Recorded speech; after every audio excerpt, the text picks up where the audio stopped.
다윗은 이스라엘의 역대 왕들 가운데 가장 큰 업적을 남긴 왕으로 지금까지도 온 이스라엘로부터 또 온 믿음의 사람들로부터 존경받는 왕입니다.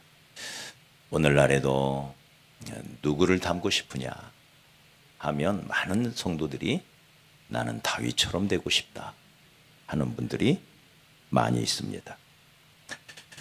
하나님은 이런 다윗에 대하여 말하기를 내가 이새의 아들 다윗을 만나니 내 마음에 합한 사람이라.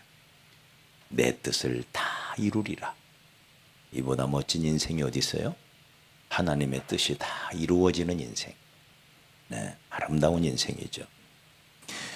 그러나 다윗의 삶을 찬찬히 살펴보면 솔직히 다윗처럼 살고 싶은 사람은 없을 거예요. 다윗처럼 살고 싶어요? 네?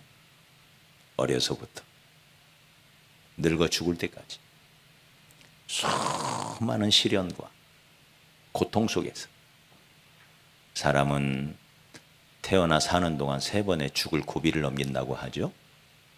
다윗은 3번이 아니라 30번, 300번, 아니 3000번도 더 넘게 죽을 고비를 수도 없이 넘기고 또 넘긴 사람. 그래도 다윗처럼 살고 싶어요? 네?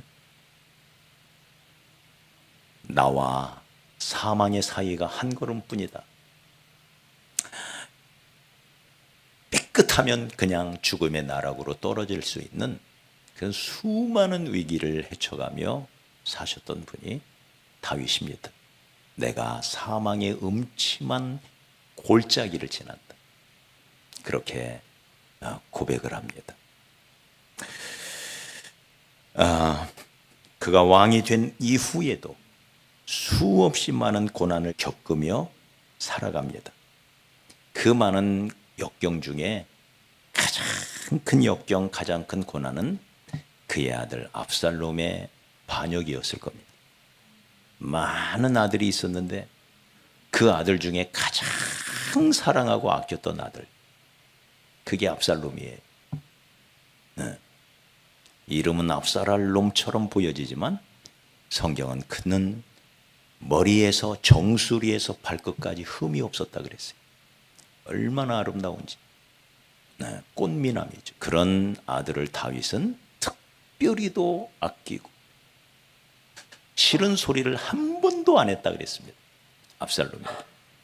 그런데 이런 압살롬이 늙은 아버지를 죽이려고, 그리고는 아버지를 죽이고 자기가 왕이 되겠다고 군사를 거느리고 쫓아옵니다.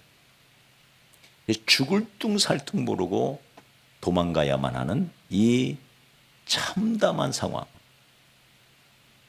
얼마나 부끄럽고 얼마나 창피해요. 할 말이 없잖아. 입이 100개라도 할 말이 없는. 이런 상황 속에서 목숨 하나 건지려고 도망가고 있는 그 상황 속에서 쓰여진 시편입니다. 다윗의 시편을 보면 150편, 시편 150편 중에서 73편을 다윗이 썼습니다. 반절이죠, 반절. 반절에 이르는 시를 다윗이 쓴 거죠. 그런데 이 73편의 시를 찾아보면 그 시편들이 대부분 기도로 되어 있어요. 기도. 하나님을 향한 간절한 기도. 다윗은 기도의 사람이었죠. 역대상 14장 10절에 보면 다윗이 하나님께 물어 이르되 내가 블레셋 사람들을 치러 올라가리이까? 주께서 그들을 내 손에 넘기시겠나이까? 이렇게 묻는 장면이 나와요. 우리가 성경에 나오는 수많은 믿음의 영웅들을 살펴보면 그들의 삶을 한마디로 요약한다는 거 참 어렵지만 약간 억지를 부려서라도 그들의 삶을 특징 짓는 한 이 단어를 살펴보면 이를테면 아브라함은 어디를 가든지 단을 쌓는 모습으로 나와요. 단을 쌓았더라. 단을 쌓. 아브라함의 일대기 속에 끊임없이 반복되어오는 한 단어가 단을 쌓았더라. 단 쌓는 신앙이에요. 나중에 그 단 위에 하나님이 심판을 하죠. 시험을 하죠. 너 나에게 단 쌓는 게 그렇게 좋니? 그러면 네 아들도 바칠 수 있어? 그 단 위에 자기 아들까지도 바쳤던 신앙, 단 쌓는 신앙이죠. 이 다윗의 신앙을 관통하는 한 단어를 찾아본다면 하나님께 물었더라. 끊임없이 반복되어지는 표현이 하나님께 묻고 또 물었더라. 길 하나 잘못 선택하면 그냥 죽는 거예요. 사울 왕이 20년 넘게 다윗을 죽이려고 쫓아옵니다. 그 속에서 도망가고 끝없는 도망자의 삶 속에서 삐끗하면 그냥 죽는 거예요. 이런 상황 속에서 다윗은 하나님을 의지해. 하나님 어떻게 할까요? 올라갈까요? 내려갈까요? 어디로 가야지요? 끊임없이 하나님께 물어볼 수밖에 없는. 그래서 하나님의 인도함을 받아 도망가고 또 도망가고 칼날을 피하고 또 피하고. 네. 하나님께 물어보는 신앙. 저와 여러분의 삶도 마찬가지죠. 우리가 살다 보면 수많은 장애물을 만나게 됩니다. 가정생활 가운데도 장애물이 있고 심지어 신앙생활 가운데도 장애물이 있습니다. 예수님과 함께 타고 가는 배에도 풍랑이 이른 것처럼 수많은 고난이 시련의 풍파가 신앙의 여정에도 있습니다. 그래서 오늘 이 말씀 속에 보면 1절에 보면 나의 대적이 어찌 그리 많은지요. 나를 치는 자가 많도소이다. 얼마나 많은지 여기 2절에서는 많은 사람이 나의 대적자가 되어 있습니다. 그 대적자의 수가 여기 6절에서는 1000만인이 나를 애워싸고 있습니다. 네? 대적이 많다는 것. 실제로 압살롬이 아버지의 왕권을 빼앗기 위하여 반역하자 여기 사무엘하 15장 12절에서는 이때의 상황을 이렇게 말하죠. 그를 따르는 압살롬을 따르는 백성이 많았다. 그래서 다윗의 신하 중에 하나가 급히 다윗을 찾아와 말합니다. 온 백성의 민심이 압살롬에게 갔습니다. 왕이시여, 여기 있으면 우리 다 죽습니다. 빨리 도망가야 됩니다. 그래서 왕궁을 버리고 도망을 치는 거예요. 네. 이런 상황 속에서 당시에 압살롬의 책사 아히도벨, 일대 풍운하죠. 풍운하 아히도벨이 말하죠. 압살롬이여, 내게 12,000명만 주십시오. 12,000명만. 그러면 내가 오늘 밤 안으로 쫓아가서 도망가는 다윗 왕과 그 무리들을 다 죽이고 오겠나이다. 내게 12,000명만 주십시오. 네. 이 계략을 꾸미고 있다는 걸 다윗이 알게 되어서는 그날 밤으로 요단강을 건너 도망가요. 빨리 도망을 쳐. 그 끝없는 도망자의 삶, 여기 사무엘하 18장 7절에 보면 드디어 다윗의 군대와 압살롬의 군대가 전쟁이 벌어져요. 그때 2만 명이 넘는 사람이 죽임을 당해요. 정말 무지막지한 싸움이죠. 동족 간에 아버지의 군대와 아들의 군대가. 이런 상황. 참. 네? 권력이 뭐라고? 돈과 권력은 부자지간도 없어요. 돈과 권력은 친구의 의리와 윤리도 없어요. 그래서 다윗 주변에 있던 많은 친구들이 압살롬에게 붙어요. 많은 신하들이 압살롬에게 붙어요. 친구의 의리도 없어요. 사랑하는 여러분, 이게 인간의 삶입니다. 본래 인간을 하나님이 창조하실 때는 서로 믿고 사랑하며 의지하며 살라고 만드셨습니다. 왜 하와를 만들어요? 서로 도와주라. 아담이 하와를 돕고 하와가 아담을 돕고. 그런데 우리는 육신을 입고 있기 때문에 육신의 연약함 때문에 간간히 틈새가 벌어져요. 네. 그러면 이 벌어진 틈새로 겨울철 연탄가스가 그 틈새로 파고 들어와서 방 안에 있는 사람을 죽이는 것처럼 이 틈새로 새어 들어옵니다. 물이 새어 들어오고 독가스가, 연탄가스가 새어 들어오고. 네. 부부 사이에도 틈새가 생기면 마귀가 틈을 타. 부모 자식 간에도 틈새가 생기면 거기에 나쁜 것들, 악한 것들이 파고 들어옵니다. 성도들 간에도 마찬가지. 왜 하나님이 교회 공동체를 세우셨나요? 서로 도와 서로 힘을 모아 아름다운 하나님의 나라를 이루어 가라고 세우셨습니다. 그런데도 우리 안에는 수많은 연약함이 있어요. 부족함이 있어요. 실수도 있고 여전히 악한 것도 많이 남아 있습니다. 그래서 사도 바울도 나는 죄인 중에 죄인이라, 죄인 중에 괴수라. 수많은 죄가. 그래서 바울은 고백하기를 선을 행하기 원하지만, 내 속사람은 선을 행하기 원하지만 내 육신에는 선한 것이 거하지를 않아서 도리어 내 육신을 죄악 가운데로 사로잡아 가는 것을 보는도다. 원함은 내게 있으나 선을 행하는 나는 없도다. 오라, 나는 곤고한 사람이로다. 정말 주님 뜻대로 살고 싶고 사랑하며 살고 싶고 용서하며 살고 싶고 너그럽게 살고 싶고 감사하며 살고 싶고 축복하며 살고 싶고 그러면서도 지혜롭게 살고 싶은데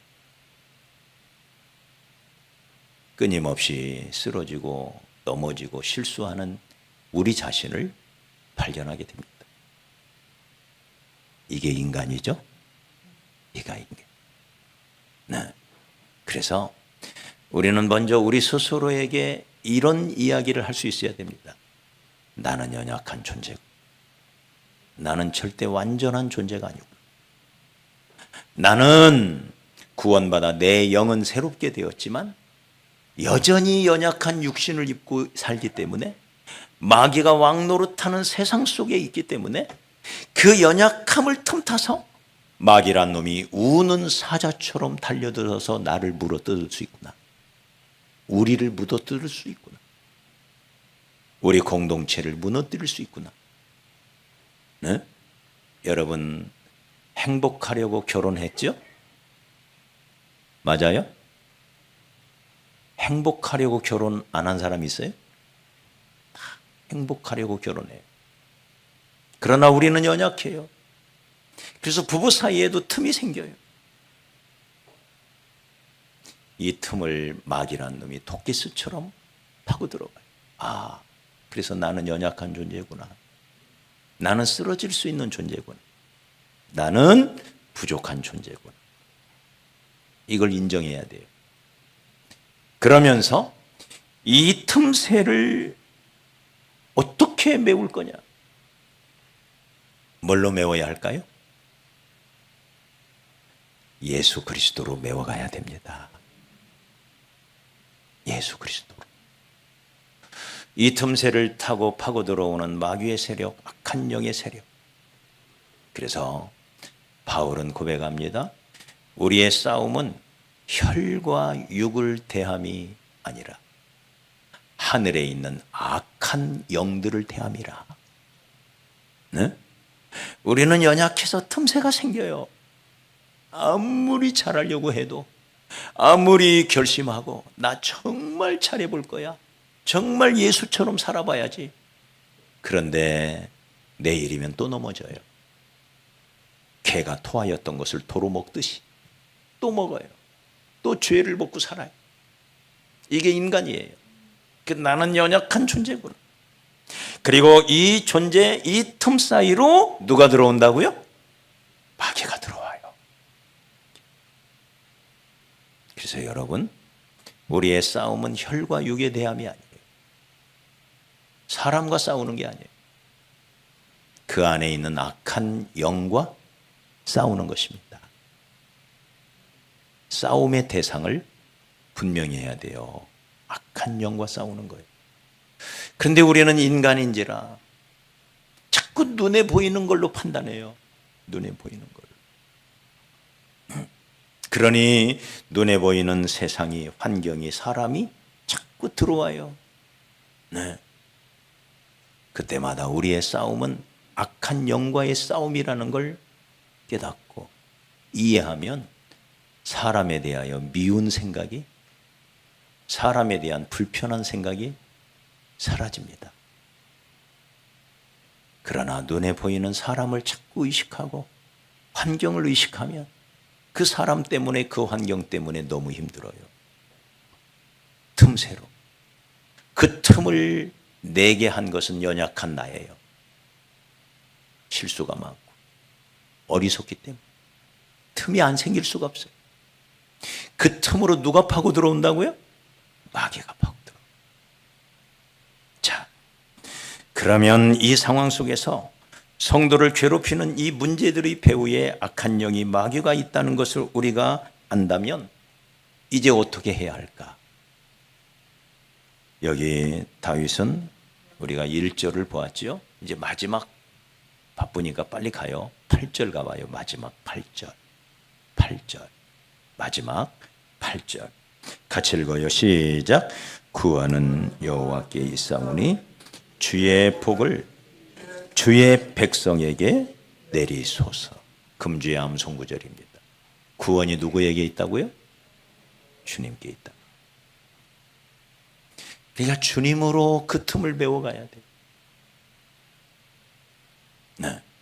주의 십자가로, 주의 보혈로 그 틈을 메워가야 돼. 나도 주를 바라보고 너도 주를 바라보고, 아내도 주를 바라보고 남편도 주를 바라보고, 목사도 주를 바라보고 성도도 주를 바라보고, 집사도 주를 바라보고 권사도 주를 바라보고. 할렐루야. 주를 바라보는 거예요. 그래서 주님 안에서 해답을 찾아야 돼. 그리고 주님의 능력 힘입어서 문제를 극복해 가야 돼. 주님의 은혜에 힘입어서 넘어가려야 돼. 주의 은혜가 필요합니다. 그래서 여기 시편 기자 다윗은 시 37편 39절에서도 의인의 구원은 여호와께 있으니 그는 환난 날에 산성이시라. 사도행전 4장 12절에서는 천하 인간의 구원을 얻을 만한 다른 이름을 우리에게 주신 일이 없다. 주님만이 나의 구원자가 되십니다. 그런데도 우리는 자꾸 육신을 입고 있는 우리는 눈에 보이는 것에 속아요. 그래서 사람을 바라봐요. 사람을 의지하고 돈을 의지하고 자기 경험을 의지하고 자기 지식을 의지하고 자기 능력을 의지해요. 그때마다 자기가 나타나요. 나는 문제가 없는데 저 사람이 문제야. 네? 나는 꽤 괜찮은데 저 인간이 문제야. 왜 저런지 몰라. 도저히 이해할 수가 없어. 너무 억울해. 너무 답답해. 나의 공로를, 나의 헌신을, 나의 마음을 자꾸 내세우게 되어 있어요.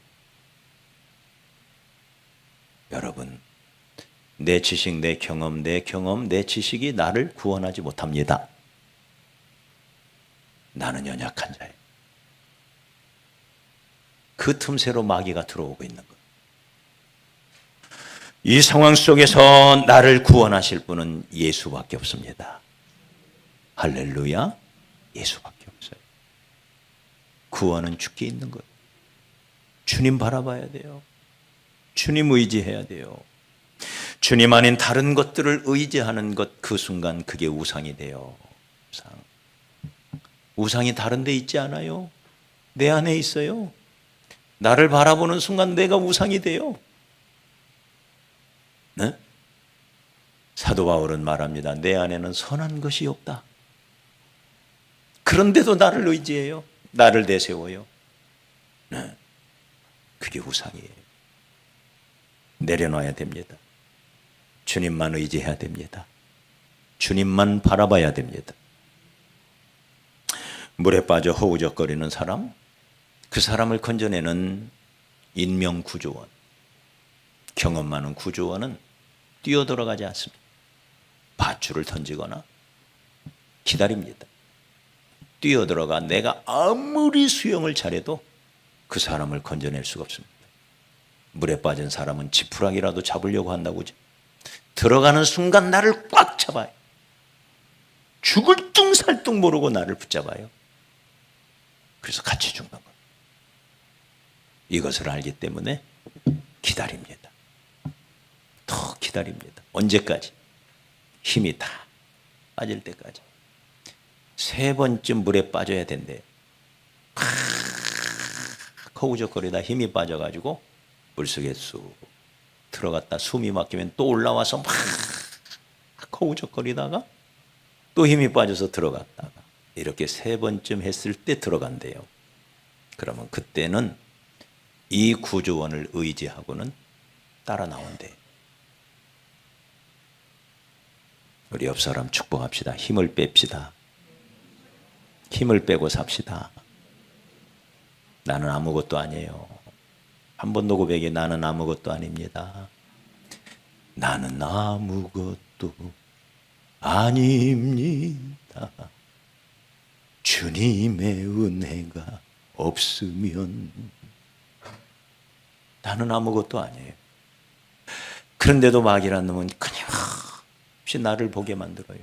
와, 나는 그래도 괜찮은 놈이야. 이 정도면 다 세상이 나만 같아도. 착각하지 마십시오. 나는 아무것도 아닙니다. 나의 실수와 나의 연약함으로 틈새가 생기고 그 틈새로 토끼스가 파고 들어오듯이 약한 영이 틈타기 시작해요. 그때마다 어떻게 해결해야 돼요? 주님만 바라봐야 할 줄 믿습니다. 주님 의지해야 돼요. 주님만이 나의 구원자예요. 주님만이 나의 길이 되셔요. 주님이 나의 지혜가 되십니다. 나는 아무것도 아닙니다.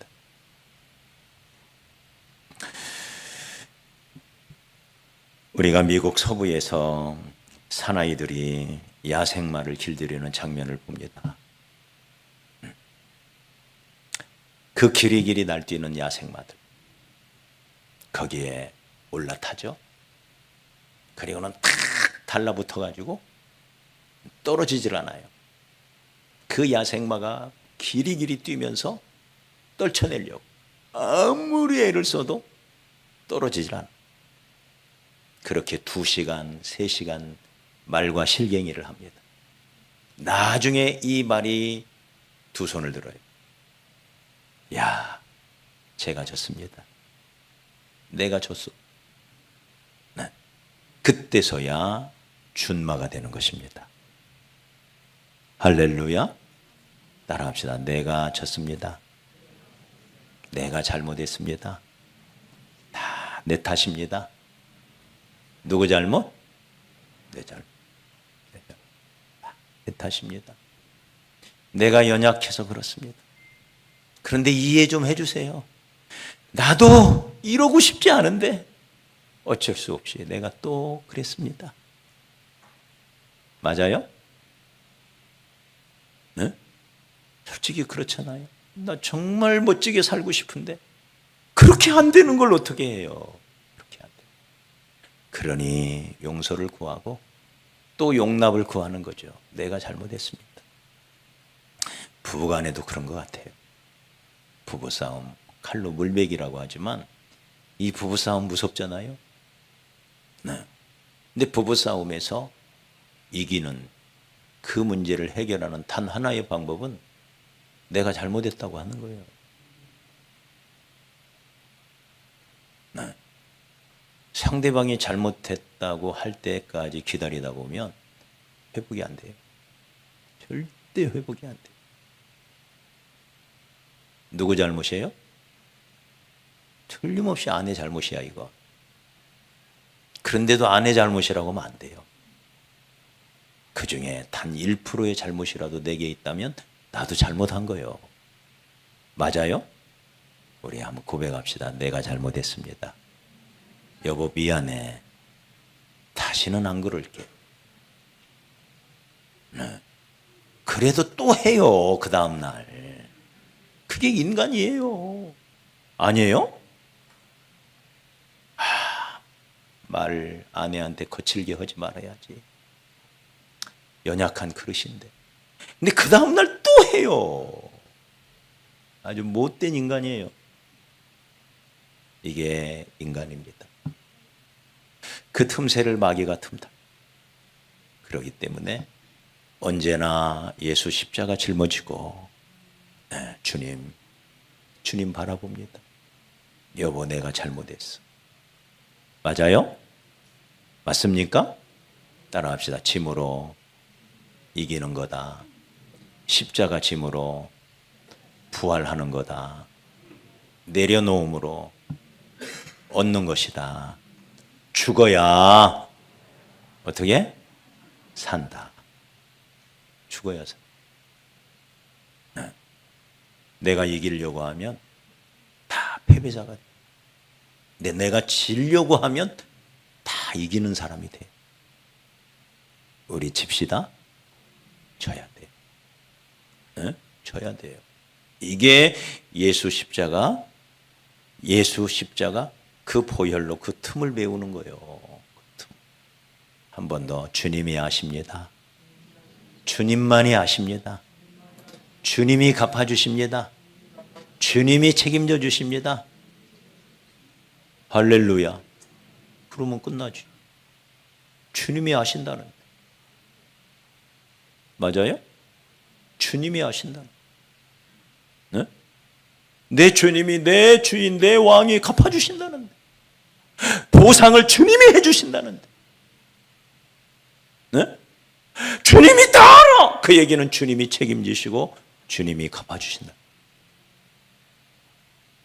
그 이상 뭐가 필요해요? 주님이 아신다는데. 네. 그러므로 오직 주를 의지하고 주만 바라보는 그런 저와 여러분이 되어야 할 줄 믿습니다. 그럼 주를 바라보고 주를 의지한다는 건 뭘까요? 주를 의지하고 주를 바라보는 사람이 하는 행위가 있습니다. 그게 4절입니다. 4절 같이 읽어요. 시작. 내가 나의 목소리로 여호와께 부르짖으니 그 성산에서 응답하시는도다. 기도하는 거죠. 주를 바라보고 주를 의지하는 사람은 주께 기도합니다. 기도는 누가 해야 돼요? 내가 해야 돼요. 다른 사람이 나를 위해서 기도하는 거 중요하지만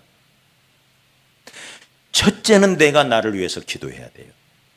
그래야 다른 사람의 기도도 내게 효력이 있는. 나는 기도하지 않는데 누가 나를 위해서 기도해 주면 그걸로 살려고 하면 안 돼요. 그래서 하늘은 스스로 돕는 자를 돕는 거예요. 내가 나를 돕지 않는데 누가 나를 도와줘요? 내가 나를 도와야, 내가 하려고 해야 하나님도 나를 도와주는 거예요. 맞아요? 그래서 다윗은 말합니다. 내가 내 음성으로 하나님께 부르짖으리니 하나님께 내 음성으로 부르짖으면 내게 귀를 기울이시리로다. 시 77편 1절 말씀입니다. 42편 1절에서도 내가 소리내어 여호와께 부르짖으며 소리내어 여호와께 간구하는도다. 내가 내 음성으로 기도해야 돼. 자, 하나님께 부르짖어 간절히 기도하면 여기 4절로 6절에 보면 하나님이 성산에서 응답하시고 5절에 보면 하나님이 나를 붙들어 주시고 6절에 보면 천만인이 나를 둘러싸도 두려움이 없고 평안하다 이 말이 평안하다. 기도하는 자에게 주시는 하나님의 축복입니다. 성산에서 응답하시고 하나님이 나를 붙잡아 주시고 두려움이 없는 평안함이 찾아오고 그것만이 아니에요. 여기 3절 우리 3절 다시 읽어요. 3절 자 시작. 주는 나의 방패시요 나의 영광이시요 나의 뭐를? 머리를 드시는 자.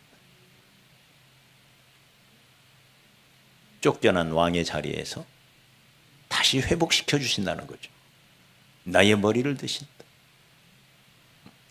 요즘 머리 들지 못하는 가장들이 많대요. 머리 숙인 남자들. 남자들 뿐인가요? 머리 숙인 여자들. 가장으로서, 아빠로서, 엄마로서 당장 생활의 위협 속에서 하루하루를 버텨내야 하는 고개 숙인 엄마 아빠가 많아요. 사랑하는 여러분, 다윗은 내 머리를 들어주실 분이 하나님이시다. 생각해 보십시오. 얼마나 창피해요. 네? 얼마나 치욕스러워요. 자기 아들이 아버지를 죽이겠다고 쫓아오. 또 그 원인을 추적해 가보면 압살롬의 반역의 배경이 뭐예요? 다윗이 밧세바를 취한 거예요. 여기서부터 비롯된 거예요. 네? 우리아를 죽이고 그 신랑을 남편을 죽이고 밧세바를 강제로 취한 사건이 뿌리예요. 이 문제의 근원이에요. 그러니 철저히 이 나라에 지금 이 이스라엘의 문제는 누구 때문에 온 거예요? 다윗 때문에. 그러니 이게 얼마나 난감해요. 이게 고개를 들 수가 없죠. 그래도 다윗을 신뢰하고 다윗을 사랑해서 쫓아오는 그 충성스러운 신하들, 그들 볼 면목이 없는 거예요. 네? 무슨 말을 할 수가 없는 이 상황 속에서 고개 푹 숙이고 사는 이 다윗. 그런데 하나님이 다시 머리를 들어주신대. 할렐루야. 구원은 주께 있습니다. 주님이 역사하시고 주님이 붙들어 주시면 주께서 회복시켜 주시고 우리의 머리를 들어주실 줄 믿습니다. 우리는 10년, 20년, 30년 아니 평생 주의 뜻을 이뤄보려고 달려가는 존재지요. 맞아요? 다윗은 이렇게 고백합니다. 내가 죽지 않고 살아서 하나님의 영광을 나타내리이다. 할렐루야. 누가 살려주시는 거예요? 하나님이. 나 이대로 끝나지 않는다. 나 이대로 죽지 않는다. 왜? 나의 구원자 하나님이 계시기 때문에. 내 의지, 내 공로, 내 능력, 내 경험, 내 지식 내려놓고 그걸 의지하면 그게 우상이에요. 그 우상은 우리를 건질 수 없어요. 우상은 우리를 오히려 짓밟을 뿐이에요. 우상 내려놓고 진정한 구원자 예수 그리스도를 바라보시기 바랍니다. 그 예수만이 나의 구원자고 예수만이 내 생명의 수여자고 그 생명의 열매를 풍성하게 맺게 하실 분이며 우리의 삶 속에 승리를 주시는 하나님, 그분만 바라보고 살아가는 우리 성도들이 되시기를 주의 이름으로 간절히 축복합니다.